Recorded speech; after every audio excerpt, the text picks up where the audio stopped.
I'm not a real Mexican, or at least that's what the Spanish-speaking mother of three told me as I handed her a scoop of pistachio and said thank you.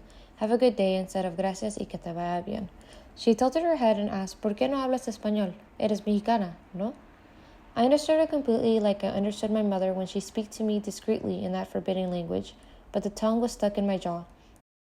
Ordenar, y ella, I don't speak Spanish. I don't speak Spanish.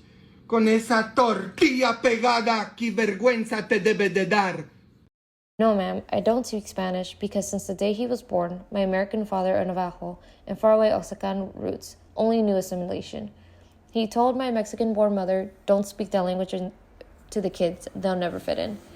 And so I did fit in, until the real Mexicans saw me as a pocha, a brown girl so far from her roots that her skin had turned pale. Latinos do this thing to each other where we're like, you're not Latin enough, you're not this enough. So it's like, you could speak the language, but you're like, oh, I don't listen to banda. And you're like, oh, you're not Latino enough. And you're like, I don't really know how to dance. Or, oh, you're not Latino enough. Like, So all I could say to the real Mexicans was, I'm sorry, perdóname, I'm sorry. But I'm not sorry. I'm not sorry that I'm not Mexican enough by your sin. Los diseñadores ponen, si es un 16, lo ponen que es un 14. Un 14. 14, perdón. Un 14. Así se habla. Ese es Tex-Mex. Spanglish is not only a linguistic originality, but it's also considered a multiplex language that helps people communicate who are struggling in learning both languages.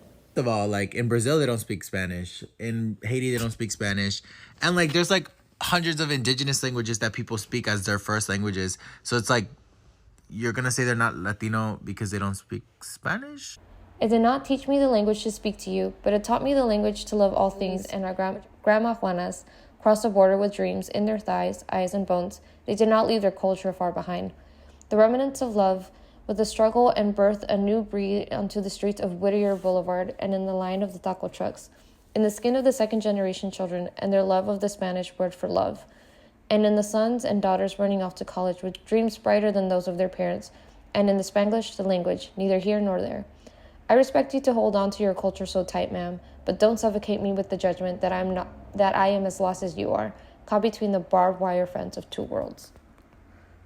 In today's generation, many Chicanos do not know how to speak fluent Spanish. Although they come from Latinx backgrounds, many of them were born in America where the first language that they were taught was Spanish. Not everyone was taught Spanish by their parents or guardians. This has created a language barrier among the younger generation and the older generation. This is something that many older Mexicans and other Latinos fail to recognize. Just because someone does not know how to fluently speak Spanish, it doesn't make them any less of a Latino.